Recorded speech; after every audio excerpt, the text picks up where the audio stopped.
Bien-aimés dans le Seigneur, Shalom. Nous nous retrouvons dans ce jour pour une nouvelle semaine et un nouveau jour. Et ce matin, notre méditation de ce jour, nous la trouvons dans le livre de Deutéronome, chapitre 6, versets 4 à 5. Deutéronome, chapitre 6, versets 4 et 5. Voici ce que déclarent les Écritures. Écoute Israël, l'Éternel notre Dieu est le seul Éternel. Tu aimeras l'Éternel, ton Dieu, de tout ton cœur, de toute ton âme et de toute ta force. Bien-aimé dans le Seigneur, Moïse parle au peuple d'Israël. Et dans Exode chapitre 20, là nous voyons quand l'Éternel lui-même a donné les 10 commandements. Et quand vous lisez dans Exode chapitre 20, vous voyez de quelle façon l'Éternel a donné ces commandements. Ces commandements ont été donnés. Pendant que ces commandements étaient donnés, la Bible nous dit qu'il y avait du feu, il y avait vraiment des tonnerres, et Dieu a donné ces 10 commandements. Et maintenant, à la fin de la traversée du désert, Israël se retrouve pas loin de Canaan, et Moïse trouve qu'il était nécessaire, selon aussi l'orientation du Seigneur, de reprendre. Deutéronome, c'est la deuxième loi, donc on reprend la loi. Et Moïse a dû reprendre la loi parce que plusieurs étaient tombés dans le désert, 40 ans, plusieurs sont morts et plusieurs sont nés aussi dans le désert. Et donc, il fallait maintenant redonner à Israël l'enseignement ou les lois de Dieu. Et pour deux raisons. D'abord, Moïse voulait se rassurer que tout le peuple connaissait les règles ou les lois que Dieu avait données, les 10 commandements. C'était très important, se rassurer et faire donc donner à tous ceux qui sont nés dans le désert, est-ce que les parents leur avaient donné ces enseignements? Est-ce que tous connaissaient? Donc, ils devaient reprendre.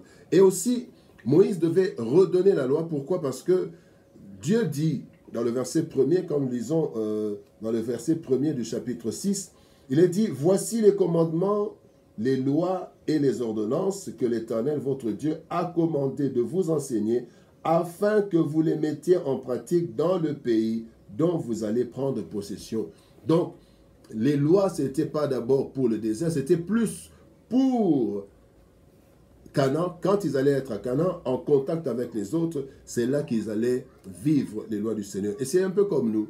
Quand les lois sont données, quand les enseignements sont donnés à l'Église, ce n'est pas pour les vivre seulement à l'Église, c'est beaucoup plus pour les vivre dans notre vie de chaque jour, partout où nous sommes.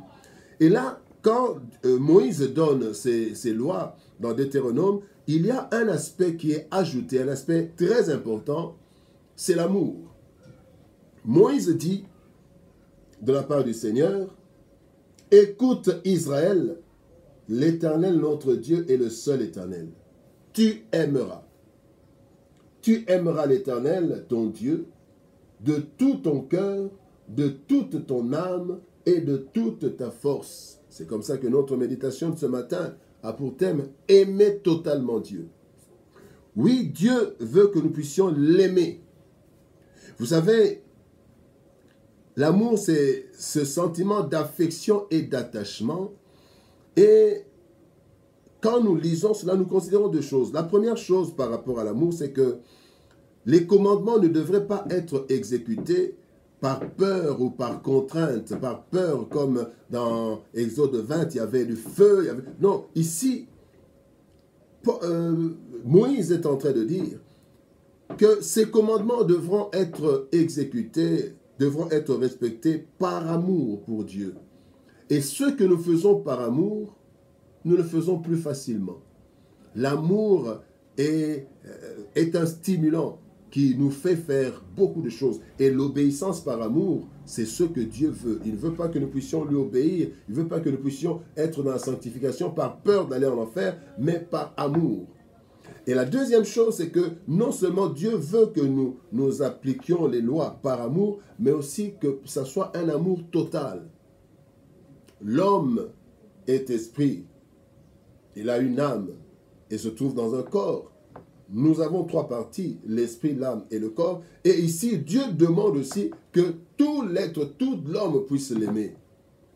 C'est comme ça qu'il dit, tu aimeras Dieu de tout ton cœur, de ton esprit, la partie qui nous maintient en relation avec Dieu.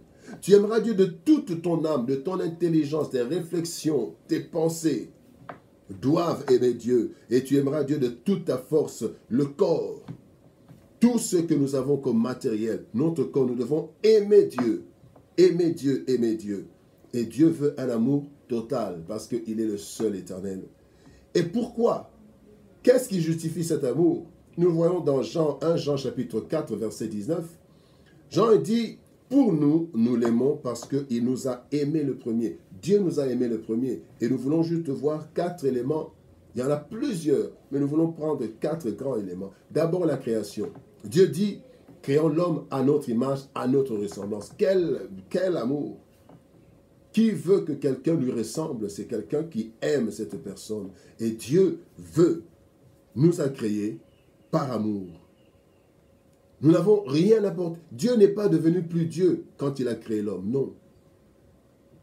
Mais c'est par amour que Dieu nous a créés. La création, c'est une marque d'amour. Deuxième chose, c'est l'œuvre de rédemption.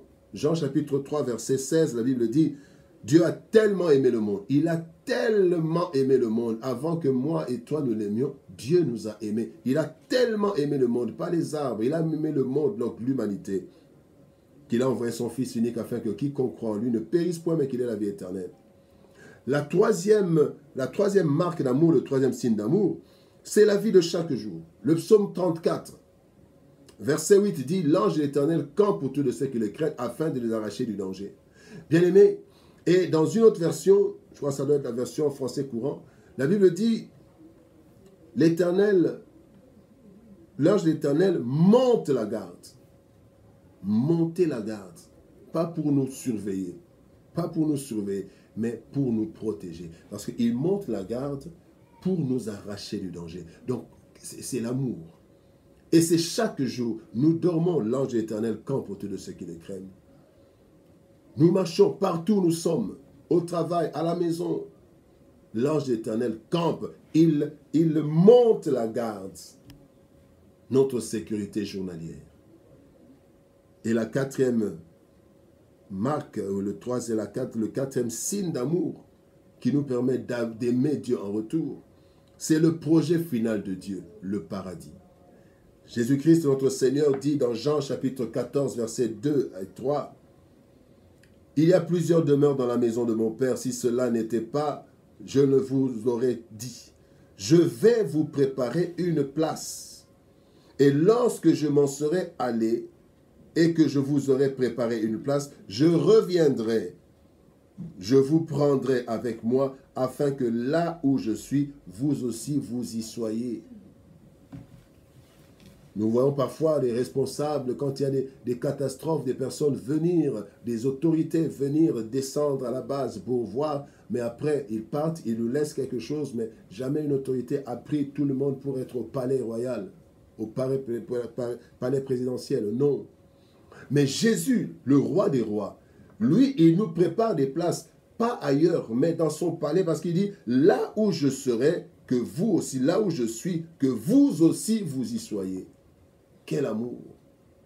Voilà pourquoi, bien-aimés, comment ne pas aimer celui qui nous a aimés et qui nous aime autant, qui nous a aimés alors que nous étions encore errants dans nos péchés. En plus, l'obéissance de ses commandements, bien-aimés, n'ajoute rien à Dieu. Rien à Dieu, mais au contraire, nous apporte de grandes bénédictions. Et en plus de tout cela, nous apporte l'entrée au ciel. Dieu nous aime et nous aimera toujours. Aimons totalement l'Éternel. Il mérite d'être aimé totalement.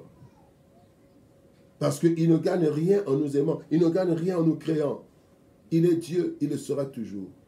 Mais son amour incomparable, son amour incommensurable, mérite une réponse d'amour. Bien-aimé, hier, Dieu a dit, écoute Israël, mais aujourd'hui, je dis, écoute, toi qui m'entends, toi qui me suis. Tu aimeras l'Éternel, ton Dieu, de tout ton cœur, de toute ton âme et de toute ta force.